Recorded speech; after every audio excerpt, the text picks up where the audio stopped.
మేఘనాథుడై వచ్చుచున్న మేఘారూఢుడా, రెండంచుల ఖడ్గమును నోట ధరించిన వాడా, మృత్యువునకు మృత్యులోకముకు అధికారి అయిన వాడా, యుగ యుగములో సజీవుడైన వాడా, ఏడు దీప స్తంభముల మధ్య సంచరించువాడా, మృతుడై మరలా బ్రతికిన వాడా, అగ్నిజ్వాలల వంటి కన్నులు కలిగిన వాడా, అపరంజని పోలిన పాదములు కలిగిన వాడా, దావీదు తనయా హోసన్నా, యూదుల రాజా యేసన్నా, యేసన్నా, యేసన్నా.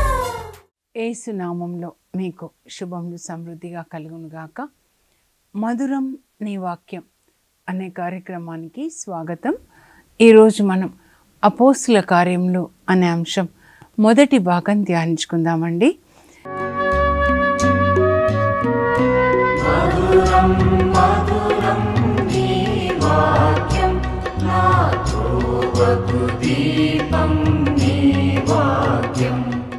ఈ అపోస్తుల కార్యములను లూకా రాస్తాడండి. ఇది లూకా సువార్త యొక్క కొనసాగింపు అన్నమాట.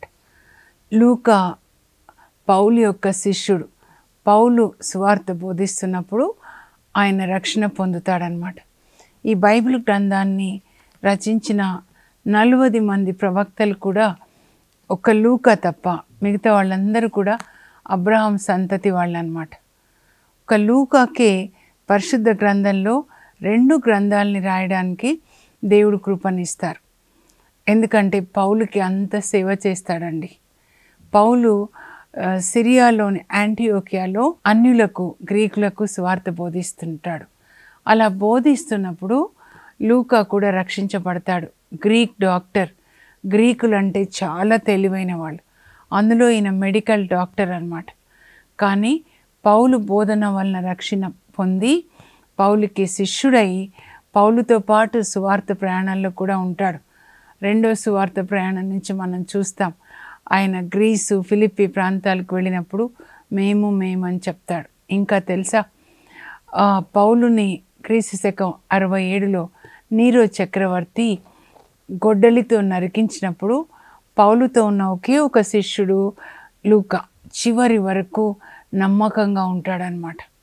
ఒక దైవజనుడు సువార్త బోధిస్తున్నప్పుడు ఆయన వల్ల అనేక ఆత్మలు రక్షణ పొందుతున్నాయి, అనేక మంది రక్షించబడుతున్నారు. కనుక ఆయన ఆరోగ్యం గురించి శ్రద్ధ వహిస్తే ఆయన వల్ల అనేక మంది రక్షణలోకి వస్తారు అని అలా తన జీవితాన్ని పౌలుకి సేవ చేయడానికి అప్పగించుకుంటాడండి. బహుశా అందుకేనేమో లూకా సువార్తని మరి అపోస్తుల కార్యాలు 2 గ్రంథాలని రాయడానికి డాక్టర్ లూక్కి దేవుడు కృపనిస్తారు. ఆయన అన్యుడు అనమాట. ఓకేనా? సో ముందుగా రాసినప్పుడు లూకా సువార్త అపోస్తుల కార్యాలు ఒకే గ్రంథంగా ఉండేదండి. అయితే క్రీస్తు శకం 150లో మరి చర్చి పెద్దలు ఈ లూకా రాసిన గ్రంథాన్ని 2 గ్రంథాలుగా విభజించారు. ఒకటేమో యేసుప్రభు శిలువ మరణం పునరుత్థానం వరకు మొదటి గ్రంథం లూకా సువార్త. తర్వాత అపోస్తులు పరిశుద్ధ ఆత్మని పొందుకొని ఎలా ప్రపంచం అంతటా వెళ్ళి సువార్తను బోధిస్తారో దాన్ని పరిశుద్ధాత్మ కార్యములు అని పేరు పెట్టారు. ఇప్పుడైతే మనం దాన్ని అపోస్తుల కార్యములు అని పిలుస్తున్నామండి. ఒక్క మాటలో చెప్పాలంటే అపోస్తుల కార్యములు దేన్ని గురించి బోధిస్తుంది అంటే అపోస్తులు యేసు ప్రభు యొక్క అపోస్తలులు శిష్యులు కూడా అన్నమాట. 120 మంది వాళ్ళు పరిశుద్ధ ఆత్మని పొందిన తర్వాత ప్రపంచమంతటా వెళ్ళి ఏ విధంగా సువార్తని బోధించారు అనే అంశాన్ని బోధిస్తుందండి. మనం ఒక గ్రంథం చదివేటప్పుడు ఇందులో మెయిన్ కాన్సెప్ట్ ఏంటి అంటే ముఖ్యమైన సారాంశం ఏంటి అని మనం తెలుసుకోవాలండి. ముఖ్యమైన వ్యక్తులు అయితే దీన్ని రచించిన రచయిత లూకా, తర్వాత సువార్తను బోధించింది 1-12 అధ్యాయాలు పేతురు అపోస్తులండి. 13-28 వరకు పౌలు బోధిస్తాడనమాట. ఇంకా మనం ఇప్పుడు చూద్దామండి మొదటి అధ్యాయం నుండి 1-28 అధ్యాయాలు అనమాట. ఎలా క్రీస్తు సంఘం యెరూషలేములో పుట్టింది. ముందు క్రైస్తవులుగా అంటే యేసు ప్రభుని అంగీకరించిన వాళ్ళు ఎవరు అనంటే యెరూషలేములో ఉన్నటువంటి యూదులండి. పెంతెకోస్తు పండుగ రోజున సంఘం పుడుతుందన్నమాట. ఎలా క్రీస్తు సంఘం పుట్టింది, ఆ తర్వాత ఎలా యెరూషలేం నుండి యూదయ నుండి సమారియా నుండి భూదిగంతముల వరకు ఎలా ఈ యొక్క సువార్త వ్యాపించింది అని అపోస్తుల కార్యములు మనకి వివరిస్తుందండి. అంటే అపోస్తుల కార్యములు అంటే పరిశుద్ధాత్మ దేవుడే అపోస్తుల ద్వారా సువార్తని వ్యాపింపజేస్తారనమాట. బైబిల్ గ్రంథాన్ని మనం జాగ్రత్తగా చదివితే అండి ఇది 3 భాగాలుగా ఉంటుంది. పాత నిబంధనలో తండ్రి దేవుడు మాట్లాడతారండి. నిర్గమకాండంలో 10 ఆజ్ఞలు 20 అధ్యాయంలో 1-17 వరకు 10 ఆజ్ఞలు అవుతే యావే దేవుడే సినాయి పర్వతం మీదకి వచ్చి స్వయంగా ఇజ్రాయేల్ ప్రజలతో మాట్లాడతారు. అంటే అబ్రహాం సంతతితో అన్నమాట. ఆ 10 ఆజ్ఞల ద్వారా వాళ్ళతో ఒప్పందం చేసుకుంటారు. దాన్ని పాత ఒప్పందం, పాత నిబంధన మోషే ద్వారా అన్నమాట. ఆ తర్వాత ప్రవక్తల గ్రంథాలు 16 ఉంటాయి కదండి. యెషయా నుంచి ప్రారంభిస్తే మలాకి వరకు వాళ్ళ ద్వారా కూడా తండ్రి దేవుడు మాట్లాడతారనమాట. సో పాత నిబంధన అంతా తండ్రి దేవుడు మాట్లాడారండి.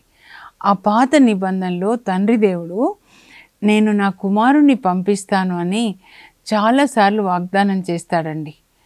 ఆయన ఒక కన్యక ద్వారా జన్మిస్తాడు. యెషయా 7:14 మనం చూస్తే అదిగో కన్యక గర్భం ధరించుండెనో, ఆమె ఒక కుమారుని కంటుంది, ఆమె అతనికి ఇమ్మానుయేలు అని పేరు పెడుతుంది. అలాగే మీకా 5:2 బెత్లెహేంలో పుడతాడు ఆ యేసు ప్రభు అని మీకా ప్రవక్త ప్రవచిస్తాడండి. 5:2 యూదయ సీమయందలి బెత్లెహేమా ఎఫ్రాతా, నీవు యూదయ పట్టణములలో ఎంత మాత్రం చిన్న దానవు కాదు, అల్పమైన దానవు కాదు. ఏలయనా నీ ఇజ్రాయిల్ ప్రజల్ని పాలించు నాయకుడు నీలో నుంచి వస్తాడు. ఒక చిన్న ఊరండి, దాని ఇంకో పేరు ఏంటంటే ఎఫ్రాతా. అప్పుడు కానీ నువ్వెంత మాత్రం అల్పమైన దానవు కాదు తెలుసా, ఎందుకంటే నీ ఇజ్రాయిల్ ప్రజల్ని పాలించే నాయకుడు నీ చిన్న గ్రామం బెత్లెహేం నుంచి వస్తాడు. అలాగే జకర్యా 9:9 ఇదిగో గాడిద పిల్ల మీద వస్తున్నాడు, నీ రాజు సియోను కుమారి సంతసించు, యెరూషలేం కుమారి ఆనందించు, నీ రాజు ఇదో వినయాత్ముడై గాడిద పిల్ల మీద వస్తున్నాడు. ఆయన నీలోనికి వచ్చినట్లయితే నీ నుంచి అశ్వాల్ని యుద్ధాశ్వాల్ని ఆయన రథాల్ని తొలగిస్తాడు. యేసు ప్రభు నీలోకి వస్తే నీ లోపల ఉన్న దయ్యపు శక్తులు అన్నిటినీ కూడా ఆయన తీసేస్తాడు. గర్వము, కోపము, అసూయ, లేకపోతే అలాంటివి అనారోగ్యం కానీ అన్నీ కూడా తీసేస్తాడు. నీ రాజు నీలోనికి వచ్చాడంటే ఆయనే ఒక డాక్టర్, ఆయన రక్షకుడు అనమాట. అలా 350 ప్రవచనాలు ఉంటాయండి పాత నిబంధనలో. తండ్రి దేవుడు ఏం చెప్తారంటే నేను నా కుమారుణ్ణి పంపిస్తాను, ఆయన పొందిన దెబ్బల ద్వారా మీకు స్వస్థత, ఆయన మరణము పాప పరిహార బలి ఆయనో. యెషయా గ్రంథం 53 అన్నమాట తండ్రి దేవుడు మాట్లాడతారు. నేను పంపిస్తా నా కొడుకు కన్యక ద్వారా పుడతాడు అనే కొడుకు కాలం సంపూర్ణమైనప్పుడు ఆయన పుట్టాడండి ఒక స్త్రీ ద్వారా అని గలతీ 4:4 పౌలు రాస్తాడనమాట. నాకు చాలా ఇష్టమైనది. కాలము సంపూర్ణమైనప్పుడు దేవుడు పరలోక తండ్రి తన కుమారుని లోకానికి పంపించాడు. ఆయన ఒక స్త్రీ ద్వారా పుట్టాడు. స్త్రీలకు ఎంత ధన్యత కదా. ఇప్పుడు మన ద్వారా కూడా పుడుతున్నాడు అనమాట. నా ద్వారా కూడా యేసు ప్రభు పుడుతూ ఉన్నారు. నా మాటలు, నా క్రియలు అన్నిటి ద్వారా మనం మరియ తల్లి గర్భం ధరించారు, యేసు ప్రభుని ఆ తర్వాత లోకానికి అందించారు. మనం కూడా మన హృదయంలో, మనసులో యేసు ప్రభుని గర్భం ధరించాలి. మనం కూడా యేసు ప్రభుని కనాలి, లోకానికి అందించాలి. ఆయన పరిశుద్ధత, కరుణ, నీతి అన్నీ కూడా మనం లోకానికి అందించాలన్నమాట. అందుకే ఇందులో ఈ అపోస్తల కార్యాల్లో గొప్ప ఆజ్ఞ ఏంటంటే మీరు నాకు సాక్షులు. ధ్యానించుకుందాం. యేసు ప్రభు పుట్టిన తర్వాత ఆయన 33.5 సంవత్సరాలండి ఈ లోకంలో ఉంటారు. అంతే 30 సంవత్సరాలు వాళ్ళ అమ్మ నాన్నతో, 3.5 సంవత్సరాలు ఇంకా సువార్తను బోధిస్తారు ఇజ్రాయెల్ దేశంలోనే. దాన్ని దాటి ఎక్కువగా ఏం వెళ్ళరు. తూరు, సిదోను, కనానీయ స్త్రీ వస్తుంది కదా, అట్లా అప్పుడప్పుడు. అంతేకాని చిన్న దేశం అండి ఇజ్రాయెల్ దేశం. అక్కడే సువార్తను బోధిస్తారు.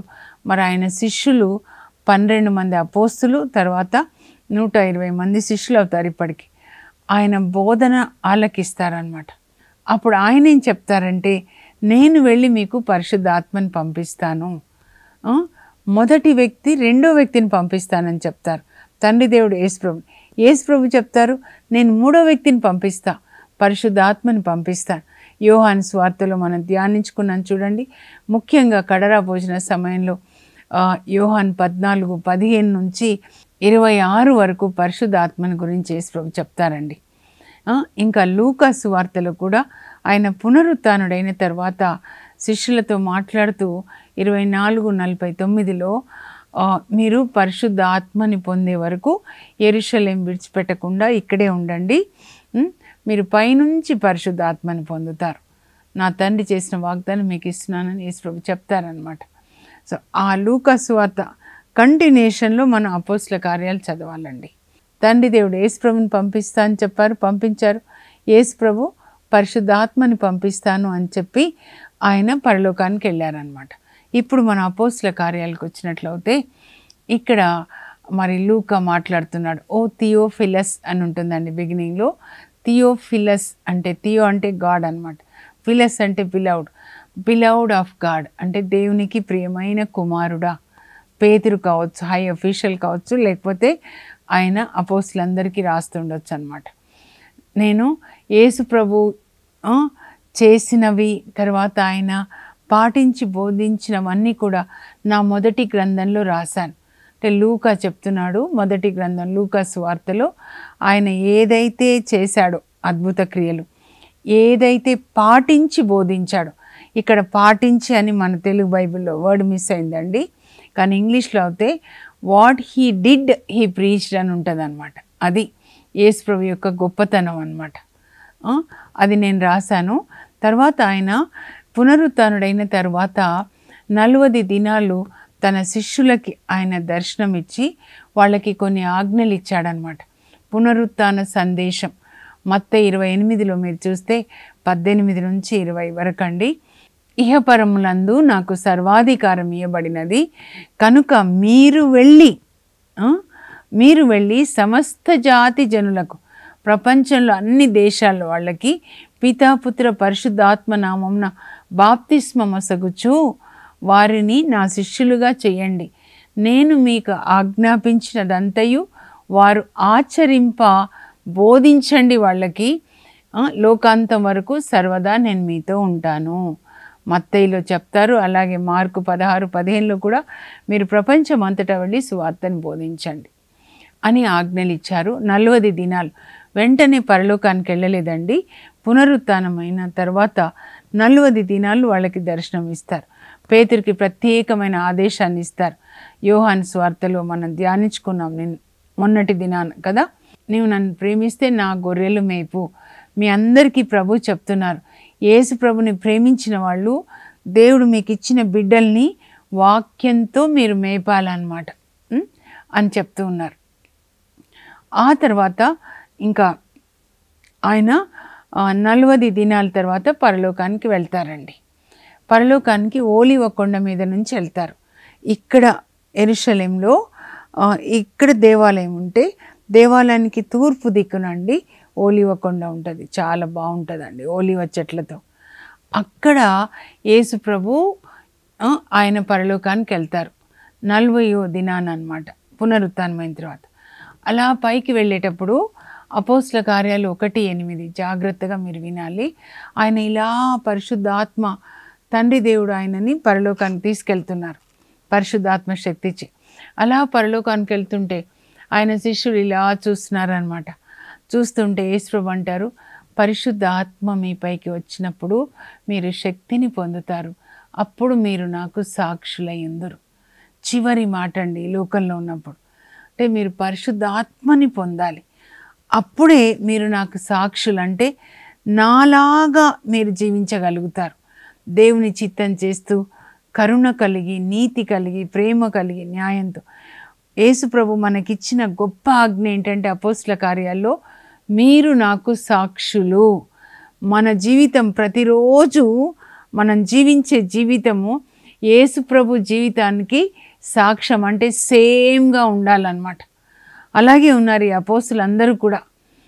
ఒక యూదా ఇస్కరియోతు తప్ప యేసుప్రభులాగా వాళ్ళు జీవించారు. యేసుప్రభు కొరకు మరణించారనమాట. వాళ్ళు ఇలాగే పైకి చూస్తుంటే అప్పుడు ఆ ఒలీవ కొండ మీద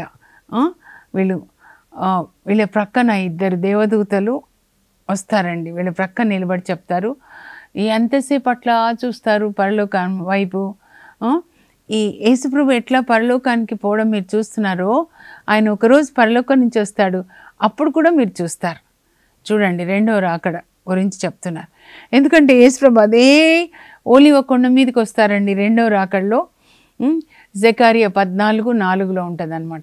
యేసుక్రీస్తు యొక్క మొదటి రాకడ గురించి ఏదైతే చెప్పబడిందో బైబిల్ గ్రంథంలో, పాత నిబంధనలో, అవన్నీ నెరవేరాయండి ప్రవచనాలు. అలాగే ఆయన రెండో రాకడ గురించి చెప్పబడిన ప్రవచనాలన్నీ కూడా నెరవేరుతాయన్నమాట. అవన్నీ మీరు చూడండి. యేసుప్రభువే చాలా చెప్పారు, నేను మళ్ళా వస్తానని. యోహాను 14లో చెప్పారు, మత్తయి సువార్త 24లో చెప్పారు. ఆయన రెండో రాకడ ఎలా ఉంటుంది అని చెప్పారండి. అయితే ఆయన ఇప్పుడు పరలోకానికి వెళ్ళిపోతున్నారు కదా. వెళ్ళిపోయిన తర్వాత వీళ్ళు ఏం చేశారంటే అందరూ ఒలీవ కొండ మీద నుంచి మళ్ళీ దిగి వచ్చి ఇక్కడ మేడ పైగది ఉంటుందండి. కడరా భోజనం చేసిన అదే మేడ పైగది అన్నమాట. అక్కడికి వీళ్ళందరూ వస్తారు. మొత్తం ఎంతమంది అంటే 120 మంది అని ఇక్కడ రాయబడి ఉందండి.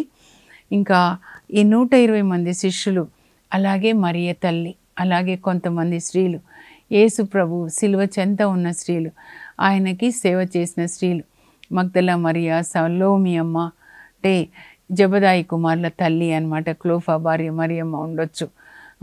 అలాగే మరియ తల్లి వాళ్ళ సోదరి చిన్న యాకోబు వాళ్ళ మమ్మీ, యాకోబు పత్రిక రాశారు చూడండి. వీళ్ళందరూ ఒక చోట చేరి ఎడతెగక ప్రార్థిస్తున్నారండి. 40వ రోజు యేసుప్రభు పైకి వెళ్ళిపోయారు కదా. అప్పుడు ప్రభు వెళ్ళగానే వీళ్ళు మేడ పై గదిలోకి వచ్చేసారు. వచ్చి ఎడతెగక ప్రార్థిస్తున్నారంట. అపోస్తల కార్యాలు 1:14 అన్నమాట. 15లో వాళ్ళందరూ 120 మంది ఉన్నారని చెప్తున్నారు. ఎడతెగక ప్రార్థించాలండి పరిశుద్ధాత్మ కొరకు. ఒక చోట చేరి ఒకే మనసుతో ప్రార్థిస్తున్నారనమాట. ఇంకా ఆ తర్వాత నెక్స్ట్ నేను ఇప్పుడు చెప్పను, కానీ అక్కడ ఏమని రాయబడి ఉంటుందంటే, మరి యూదా ఇస్కరియోతు వీళ్ళలోంచి వెళ్ళిపోయాడు కదండి.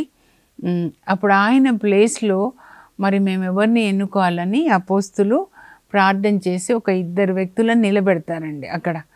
ఆ 2 వ్యక్తుల్లో ఎవరిని ఎన్నుకోవాలి అని చీట్లు వేసినప్పుడు మత్తయి అని ఆయన పేరు వస్తుందండి. మత్తయ్యా అని ఉంటుంది ఇక్కడ. ఇంగ్లీష్లో అయితే మత్తియాస్ అని ఉంటుంది అన్నమాట. సో ఆయనని వాళ్ళు ఆ చీట్లు వేసి ఎన్నుకుంటారనమాట. సో యూదా ఇస్కరియోతు ప్లేస్లో ఆయన వస్తాడు. తర్వాత ఇప్పుడు పెంతెకోస్తు పండుగ వచ్చిందనమాట.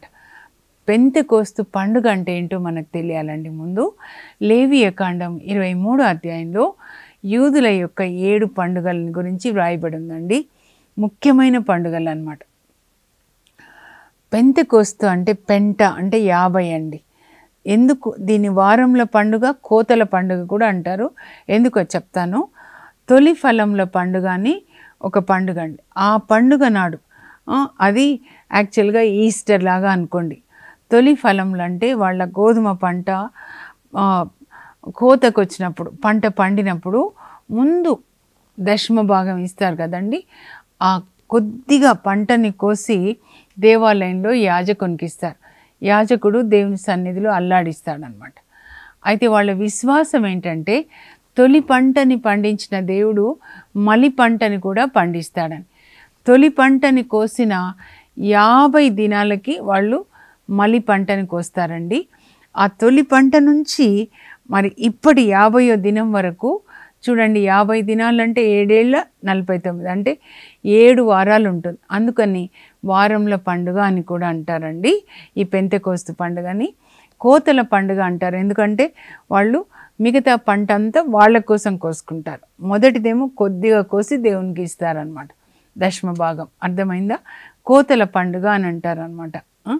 అయితే ఎప్పటి నుంచి ఎప్పటి వరకు 50 దినాలు అది చూద్దామండి. పాస్కా పండుగ, వాళ్ళకి పాస్కా భుజిస్తారు కదా, నిర్గమకాండం 12లో చూస్తే. ఆ పాస్కా పండుగ నుంచి పెంతెకోస్తు వరకు, అంటే మనకి పాస్కా పండుగ అంటే యేసుప్రభే గొర్రెపిల్లగా సిలువలో మరణించిన రోజు అనమాట. అంటే గుడ్ ఫ్రైడే. అక్కడి నుంచి పెంతెకోస్తు వరకు మీరు చూస్తే మనకి గుడ్ ఫ్రైడే మార్చి 29 కదా. ఇప్పుడు 50 రోజులు మనం చూసుకుంటే ఈరోజు చూడండి మే 19 అనమాట. 50 రోజులు. అందుకే ప్రతి ఒక్కటి శ్రద్ధతో దేవుని విషయాలు తెలుసుకోవాలి. ఇప్పుడైనా మీరు తెలుసుకోనండి. ఇంకా మన జీవితం చివరికి వచ్చేస్తూ ఉంది కదా. యేసు ప్రభు రాకడ కూడా తొందరగా ఉంది. ఇప్పుడైనా మీరు బైబిల్ చదువుకొని ఇప్పుడు అందరము పరిశుద్ధ ఆత్మని పొందాలన్నమాట.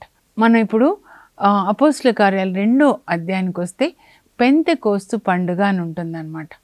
పెంతెకోస్తు పండుగ వచ్చినప్పుడు యూదులకి చాలా ముఖ్యమైన పండుగ అండి. ఇది కూడా పాస్కా పండుగ, గుడారముల పండుగ, ఆ తర్వాత పెంతెకోస్తు, ఈ 3 చాలా ముఖ్యమైన. అందువల్ల చాలామంది ఈ పండుగని యెరూషలేం దేవాలయంలో కొనియాడడానికి, అక్కడ చాలా ఘనంగా జరుగుతుంది కాబట్టి అక్కడికి వస్తారనమాట. ఇప్పుడు మనం వెళ్ళంగినికి ఎట్లా వెళ్తాం చూడండి, ఆరోగ్యమాత పండగకి. వాళ్ళు ఎక్కడున్నా కూడా వాళ్ళు అన్ని దేశాల్లో ఉంటారండి దాదాపుగా అనమాట. సో 17 దేశాల నుంచి ఈ పండుగలో పాల్గొనడానికి యూదులు వచ్చారనమాట. ఏ దేశం నుంచి వస్తే వాళ్ళు ఆ భాష మాట్లాడతారు.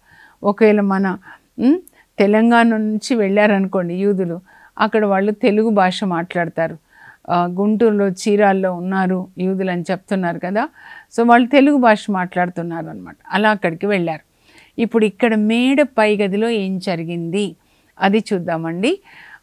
120 మంది శిష్యులు, మరి మరియ తల్లి, కొంతమంది స్త్రీలు ప్రార్థన చేస్తూ ఉన్నారనమాట.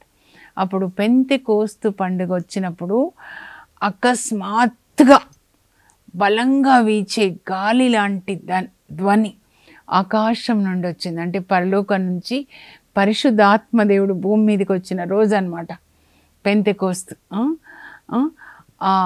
బలంగా వీచే గాలిలాగా వచ్చారండి. దేవుడు ఆత్మ గాలిలాగా వచ్చారు. ఆ గాలి, బలంగా వీచే గాలి ఆ మేడపై గది అంతా కూడా 120 మంది అంటే పెద్ద హాల్ కదండి. నేను చూసాము అదంతా నిండిపోయిందంట, పరిశుద్ధ ఆత్మతో నింపబడింది మేడపై గది. తర్వాత అగ్ని జ్వాలలు వచ్చేసాయి. అగ్ని జ్వాలలు ఎట్లా ఉన్నాయంటే నాలుకల్లాగా ఉండి అక్కడ ఉన్న ఒక్కొక్కరి మీద నిలబడ్డాయంట. అప్పుడు వాళ్ళందరూ పరిశుద్ధాత్మచే నింపబడిరి. పాత నిబంధనలో పరిశుద్ధాత్మ లోపల ఎప్పుడు వెళ్ళలేదండి, పైనే వచ్చేవాళ్ళు అనమాట, ఆవేశించేవాళ్ళు. కానీ ఇప్పుడు పరిశుద్ధాత్మ వాళ్ళందరి ఆత్మలోనికి వెళ్ళిపోయారనమాట. ఇదండి గొప్ప వాగ్దానం నూతన నిబంధనలో. యేసు ప్రభు మన కొరకు సిలువలో మరణించి మనకి పాప విమోచన, ఆ తర్వాత ఆయన పరలోకానికి వెళ్ళి తండ్రికి ఆయన రక్తం ఇచ్చి మన పాపంల కొరకు ఆయన ప్రార్థించి తండ్రిని పరిశుద్ధాత్మని పొంది వీళ్ళందరి మీద కుమ్మరించారు, ఒక్కొక్కరి మీద వ్యక్తిగతంగా అన్నమాట. నా మీద 90 ఏళ్ళలో కుమ్మరించారు, 27 సంవత్సరాలు అవుతుంది. అలా మొదటిసారి మేడపై గది. ఈ మేడపై గది కూడా పరలోకానికి సాదృశ్యం అండి. పరలోకంలో ఎవరండి ఉండేది? తండ్రి దేవుడు కదా. తండ్రి దేవుడు, యేసుప్రభు, పరిశుద్ధాత్మ, ముగ్గురు ఒక్కటే. ఇప్పుడు ఈ మేడపై గదిలోనికి వచ్చారు, కింద కాదు. మేడపై గదిలోనికి వచ్చారు అంటే దేవుని యొక్క సన్నిధితో ఆ గది అంతా నింపబడింది అన్నమాట. వాళ్ళు పరిశుద్ధాత్మ వాళ్ళలోకి వెళ్ళి వాళ్ళు పరిశుద్ధాత్మతో నింపబడ్డారు. వాళ్ళ హృదయం ఇప్పుడు దేవుని ఆలయం అయిపోయింది. అప్పుడు పరిశుద్ధాత్మ వాళ్ళ ఆత్మతో కలిసిపోయాడు. పరిశుద్ధాత్మ వారికి శక్తిని ఒసగిన కొలది వారు అన్య భాషలలో మాట్లాడసాగిరి. పరిశుద్ధాత్మ భాష, పరలోక భాష. రీక మమ రాందురి శిఖరు లోకురు కొటురు కొతురు లిక్క కర మమ శాందురి తురులి కరమర. సముద్రాన్ని చీల్చిన దేవా, మన్నాన్ని కురిపించిన దేవా, బండ నుంచి నీళ్ళిచ్చిన దేవా, మా కొరకు సిలువలో మరణించిన యేసయ్యా అని వాళ్ళు భాషల్లో మాట్లాడుతుంటే ఆ షద్భానికి బలంగా వీచే గాలిలాగా వచ్చేసారు పరిశుద్ధాత్మ. అంత షద్భానికి యెరూషలేంలో పండగకు వచ్చిన వాళ్ళు ఈ మేడ పై గది ఎక్కడైతే వీళ్ళు ప్రార్థిస్తున్నారో వాళ్ళు కిందికి వచ్చారనమాట. వాళ్ళందరూ ఏమనుకుంటున్నారంటే ఇదేం చోద్యము, వాళ్ళేమో దేవుడు చేసిన గొప్ప కార్యాలని మాట్లాడుతుంటే మనం అందరం మన సొంత భాషలో వింటున్నామేంటి. 17 దేశాలు వాళ్ళు, మీరు కౌంట్ చేసుకోండి, నేను కౌంట్ చేశాను. ఎవరు వాళ్ళ సొంత భాషలో వింటున్నారు. తెలుగు వాళ్ళు ఉంటే తెలుగు వాళ్ళ భాషలో వినబడుతుంది, జర్మనీ వాళ్ళు ఉంటే జర్మన్ భాషలో వినబడుతుంది అనమాట. అయితే కొంతమంది అంటారు వీళ్ళు తాగి ఉన్నారు అని. ఇంకా పేతురు లేచి మొదటి ప్రసంగాన్ని చేస్తాడు. అది మనం రేపటి దినాన ధ్యానించుకుందాము. ఇందులో 3 ముఖ్య భాగాలు నేను చదువుతాను, మీరు స్క్రీన్ మీద చూడండి. అపోస్తల కార్యములలో 3 ముఖ్య ఉద్యమములు. యెరూషలేంలో క్రైస్తవ ఉద్యమ ప్రారంభం 1 నుండి 7 అధ్యాయంలో.